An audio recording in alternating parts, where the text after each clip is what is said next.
Hello dear students and welcome to all. তোমাদের সকলকে আরো একটি নতুন ভিডিওতে স্বাগত জানাই। আজকে আমি কথা বলবো, তোমরা যারা প্যারামেডিক্যালে ডিপ্লোমা কোর্সে ভর্তি হবে এবং স্টেট মেডিকেল ফ্যাকাল্টির পরীক্ষা দিয়েছো, একটা ভালো র্যাঙ্ক তোমাদের ক্যারি করছো, যে ভাবছো পরীক্ষা দিয়ে ডিপ্লোমা কোর্সের যে কোনো একটা কোর্সে ভর্তি হবে, তাদের জন্য আজকের এই ভিডিওটা খুবই গুরুত্বপূর্ণ হতে চলেছে। কারণ চাকরি সংক্রান্ত বিষয়ে আজকে আমি কথা বলবো। আজকে আমি তোমাদেরকে এই ভিডিওটাতে কোনো মিথ্যে আশ্বাস দিব না যে তোমরা এই কোর্স করো, তোমরা ওই কোর্স করো। তোমাদেরকে আমি কোনো মিথ্যে আশ্বাস দিয়ে তোমাদের মোটিভেট করতে চাই না।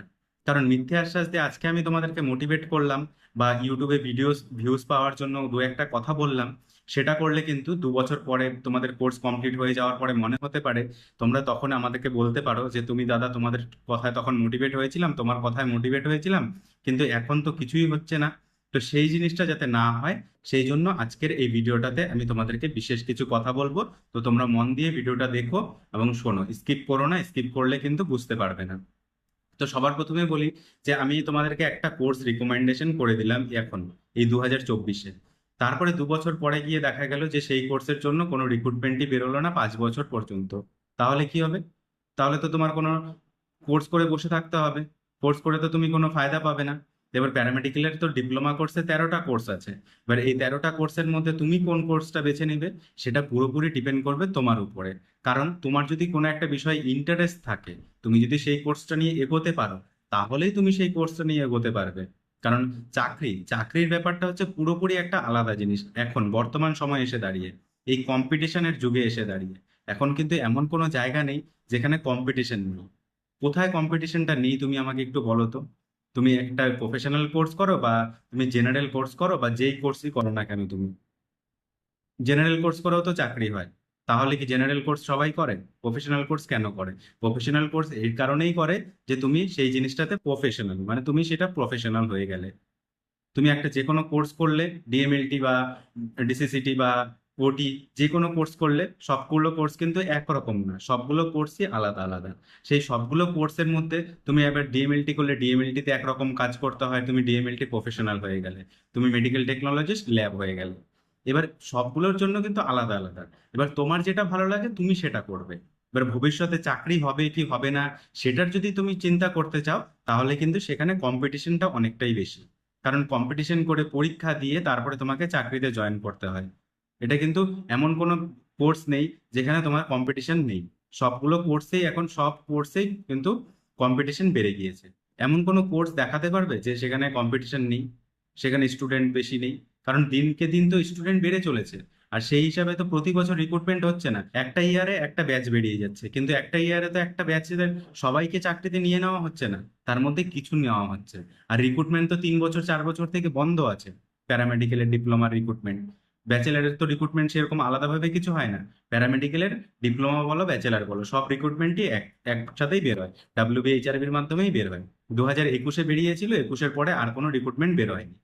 তো এবার যে প্রাইভেট রিক্রুটমেন্ট গুলো হচ্ছে, কন্ট্রাকচুয়াল রিক্রুটমেন্ট গুলো হচ্ছে, সেখানেও কিন্তু কম্পিটিশনটা অনেকটা বেশি। যেটা আমি এর আগের ভিডিওগুলোতে বলে আসছি, কন্টিনিউ তোমাদেরকে বলে আসছি, যে তোমরা সেলফ মোটিভেট হও। কারো কথা শুনে, কারো কথায় জিজ্ঞেস করো না যে এই কোর্স করব না ওই কোর্স করব। সব কোর্সই ভালো যদি তুমি চাকরি পাও, যদি তোমার সেই বিষয়টাতে ইন্টারেস্ট থাকে। ইন্টারেস্ট নিয়ে কোর্স করলে তুমি একদিন না একদিন চাকরি, যেদিন না যেদিন রিক্রুটমেন্ট বের হবে সেদিনই পাবে। আর কি হবে, তুমি যদি ইন্টারেস্ট নিয়ে করো, তাহলে কোর্স কমপ্লিট করার পরেই তুমি একটা প্রাইভেট সেক্টরে হোক বা গভর্নমেন্ট সেক্টরে হোক, যে কোনো জায়গায় ইন্টারভিউ দিলে তুমি একটা কন্ট্রাকচুয়াল চাকরি বা প্রাইভেটে যে কোনো একটা জায়গায় চাকরি করতে পারবে, একটা কাজ করে খেতে পারবে। তো এই জন্যই মেডিকেল কোর্স করা, মেডিকেলের প্রফেশনাল কোর্স করা। এবার অনেক আছে, একটা স্টুডেন্টস মনে করো একটা ব্যাচে তো 60টা যদি স্টুডেন্ট থাকে, 60 জনই কি চাকরি পেয়ে যায়? কখনোই হয় না কিন্তু সেটা। তুমি যে কোনো কোর্সেই তুমি দেখো না কেন, সবাই কিন্তু 100% প্লেসমেন্ট কোথাও পাওয়া যায় না। এটা আমি যে কোনো কোর্সের ক্ষেত্রেই দেখি না কেন, সেটা জেনারেল কোর্স হোক, সেটা প্রফেশনাল কোর্স হোক, যেই কোর্সই হোক না কেন, 100% প্লেসমেন্ট কিন্তু খুবই কম দেওয়া হয়। সবাই কিন্তু 100% প্লেসমেন্ট কোথাও থেকে দেওয়া হয় না। হয়তো সেটা যাদবপুর ইউনিভার্সিটিতে হতে পারে 100% প্লেসমেন্ট। তো যাদবপুর ইউনিভার্সিটির সঙ্গে তো এখানকার তুলনা করলে হবে না, ডিপ্লোমার প্যারামেডিক্যালের তুলনা করলে হবে না। যাদবপুরে যারা গিয়েছে তারা সেই লেভেল অনুযায়ী সেখানে গিয়েছে। এই জন্যই যাদবপুর থেকে প্রতি বছর 100% প্লেসমেন্ট, আমরা এই বছরও খবর পেলাম যে প্লেসমেন্ট পেয়েছে। বা নিটে ডাক্তার, ডাক্তার কি সবাই হতে পারে? ডাক্তার হলেই কি প্রতিষ্ঠিত? সব ডাক্তার কি একদম টপ লেভেলে যায়? সবাই কি সব ডাক্তার মানে ডাক্তার হওয়া মানেই কি সবাই সব ডাক্তারকে সবাই চেনে? সব ডাক্তার কি তাদের নিজস্ব ফিল্ডে প্রতিষ্ঠিত হতে পারে ঠিকঠাক ভাবে? সেটা কিন্তু হতে পারে না। দক্ষ হতে হয়, কারণ এই জায়গাটা হচ্ছে পুরোটাই নিজের উপরে ডিপেন্ড করবে। তুমি নিজে কতটা শিখেছো সেটাই হচ্ছে তোমার মেন কাজ। এবার তুমি যতটা নিজেকে জ্ঞান অর্জন করতে পারবে, তত তুমি এগিয়ে যেতে পারবে। চাকরির কথা ভেবে কিন্তু কোর্স করতে আসে সবাই, কিন্তু তারপরে যদি তোমাদের এখানে ভালো লাগে, তাহলে তুমি কিন্তু সেই কোর্সটা থেকে সেই লক্ষ্যে এগোতে পারবে। তো চাকরির কথা ভেবে তুমি কোর্সে ভর্তি হয়ে গেলে তারপরে চাকরি হলো না, সেটা কিন্তু কখনো করতে যেও না। কোর্সে ইন্টারেস্ট নিয়ে কোর্স করো, তাহলে ভালো লাগবে। এটাই আমি বলবো।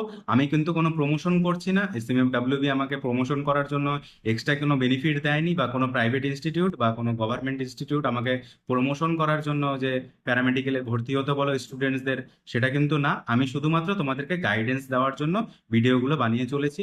আর যতটা পারি যে সঠিক ইনফরমেশন যাতে তোমরা পাও, সঠিক তথ্য যাতে তোমরা পাও, সেটাই তোমাদেরকে দেওয়ার চেষ্টা করি। আশা করি তোমাদের ভিডিওটি ভালো লেগেছে। যদি ভালো লেগে থাকে ভিডিওটিতে একটি লাইক করবে। আর কাউন্সিলিং রিলেটেড টপিক নিয়ে আমি পরবর্তীতে আলোচনা করব। তোমাদের হাতে যাদের অপরচুনিটি নেই, অন্য কোনো বেটার অপশন নেই, তোমরা যারা ডিপ্লোমা প্যারামেডিক্যাল করতে চাও, তাদেরকে একটাই কথা বলবো, তোমরা ডোমিসিয়াল সার্টিফিকেট এবং মেডিকেল ফিটনেস সার্টিফিকেটটা করে রাখো। কারণ কি, মেডিকেল ফিটনেস সার্টিফিকেট আর ডোমিসিয়াল সার্টিফিকেট করতে একটু সময় লাগে।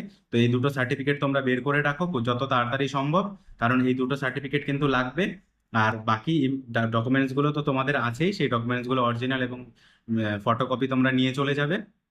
তো এই রিলেটেড আমি নেক্সট ভিডিওতে সম্পূর্ণ তথ্য তোমাদেরকে দিয়ে দেবো। আর তোমাদের যদি কোনো কিছু জানার থাকে তাহলে অবশ্যই আমাকে কমেন্ট করো। আমি যে কোনো সময় যে কোনো মুহূর্তে তোমাদেরকে হেল্প করার জন্য প্রস্তুত আছি।